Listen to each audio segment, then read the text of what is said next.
What's up, guys? Welcome back to the channel. Welcome back to the Bianconeri Zone for a packed new show.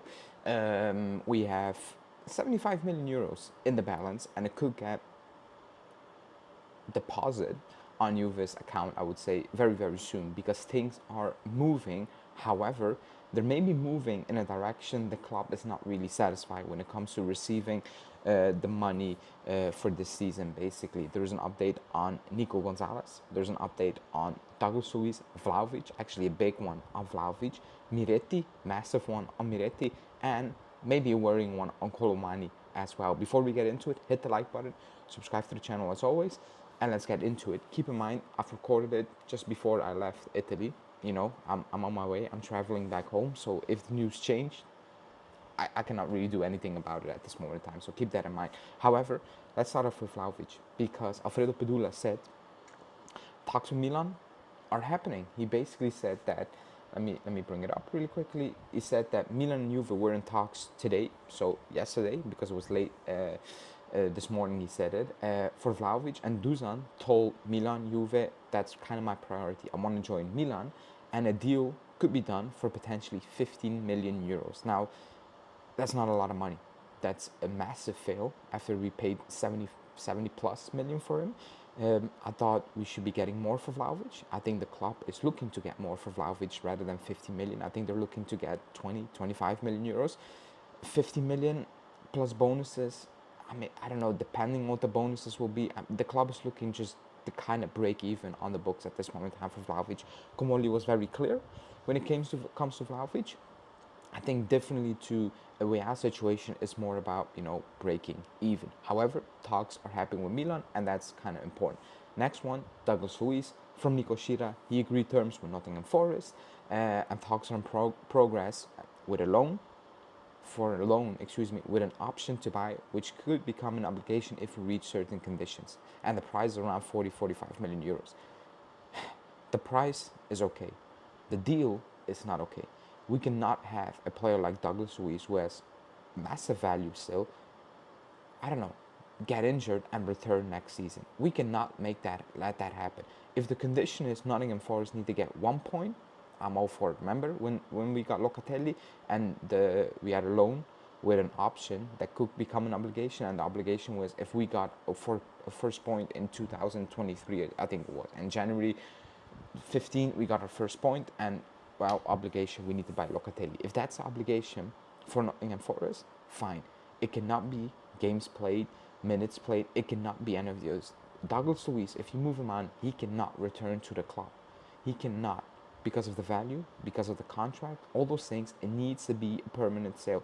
And a loan with an option is a no-go until the option is, well, it becomes an obligation if Douglas Luiz plays a single second, or Nottingham Forest gets 8 points on the season. It needs to be something. It cannot be they need to be through Europe, etc. However, talks are in process for Douglas Luiz and Nottingham Forest. Next one, Miretti, because he's part of an agency, and one of the people from an agency, or used to work for that agency, I will say that because I haven't looked up if he still works for that agency, talked about the Miretti situation to Sky Italia, and he said, well, Napoli's interest is real. The two clubs have already started talks.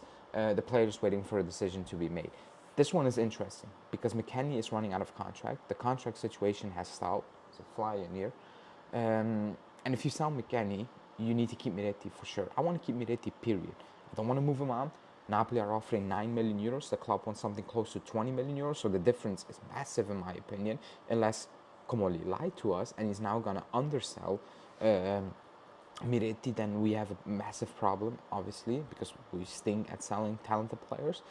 I want to keep Miretti, and especially if you lose McKennie, you need to keep Miretti. Even if you bring in a player like O'Reilly, because that's the next report. Di Marzio said we are interested in O'Reilly from Brighton. Romano came out and said, well, O'Reilly has been offered to multiple teams and he could leave Brighton, and he's just one on the list. And if Douglas Luiz moves, we can potentially move for O'Reilly because he's a cheaper option than Hulman, for example. But Miretti, you need to keep. He's a much cheaper option because he is your player, and you never really paid for him because he came to you. He came through your youth academy, and you can definitely not sell for 9 million euros. That would be an absolute disaster, So I mean, we need to keep an eye on that one, definitely. And then there is Nico Gonzalez and Jadon Sancho. Komoli spoke on Jadon Sancho, said, well, we have the best wingers in the world, and we have Nico Gonzalez. But he also said, if somebody leaves, we will look at it. We will be ready. And that's the kind of the report right now. Sancho can only join if somebody leaves. And that, in this case, is Nico Gonzalez. However, Nico Gonzalez has no real offers until Sky Italia came out and said, well, Atletico Madrid are interested in Nico Gonzalez. He's a player you cannot lose money on. I don't think he's a bad player, but he had a horrible season. Is he a fantastic player? No. Is he a difference maker? Depends. You know, at Fiorentina he scored goals, so yeah, he could be a difference maker, but not into their system, not with him carrying the ball. And other than that, I don't see where he's going to play. You know, so we need to move out a player like Nico Gonzalez to get Jadon Sancho. Jadon Sancho is waiting, but also he has offers from Dortmund and other clubs, so he's not going to wait forever. Komoli can say, oh, if Nico Gonzalez leave, we will be ready. But Sancho might be off the market at that moment in time, so you need to make a decision. Are you going to keep Nico Gonzalez? Are you going to force him out? Are you going to speed things up and tell him, you know, you need to leave? And are you just already going to sign Sancho and take that risk to maybe loaning out Nico Gonzalez and figuring it out next season? But I don't think we're going to do that. We've done it in the past, and that didn't work. And then Kolo Muani, massive update on Kolo Muani, because Mirko Di Natale said the club is open, loan with an obligation. That's the club is open to that. PSG is open to that. They want a permanent sale, but if it's a loan with an obligation, fine. However, they want 25 to 30 million euros upfront for the loan deal, and the club is willing to only offer 10 to 50 million upfront to get Kolo Muani done. You know, and PSG is not really happy about it because they know they have offers from the Premier League and Tottenham are pushing. They have started talks with PSG. Kolo Muani is still saying, I want to join Juve. And that's about it. Komoli came out and said he put pressure on PSG. I'm not sure if PSG is going to like what Komoli said, but because he said, well, we don't have any rush because, well, Komoli wants to join us. We are doing that way we are. We are not. Komoli's not happy that Marseille are doing that way we are. Well, we are wants to join us, so we're not offering more. And Komoli basically saying, well, Kolo Muani wants to join us, PSG, so we're not in a rush. I don't think that's going down well with PSG, if I'm being completely honest, especially not if Tottenham come in and they're like, well, we're willing to pay 55 million euros right now, you know. So interesting situation, definitely one to keep an eye on, but it's kind of moving. It's moving slowly, but it can explode at any given time. Maybe Atletico Madrid comes in for Nico Gonzalez, boom, Milan are like, you know what, here's the offer, we want Vlahovic right now. You know, all these things can escalate really quickly. Maybe the club is like, if all these things happen, here you go PSG, 20 million for Kolo Muani, and the other part we'll pay next season, and PSG might be like, okay, we will do that, no problem. You know, so slow, but it's in a pressure cooker and it can explode. It can explode in any given moment in time. You know, so in the comment section, let me know what you think about the situation. Do you believe things can happen soon?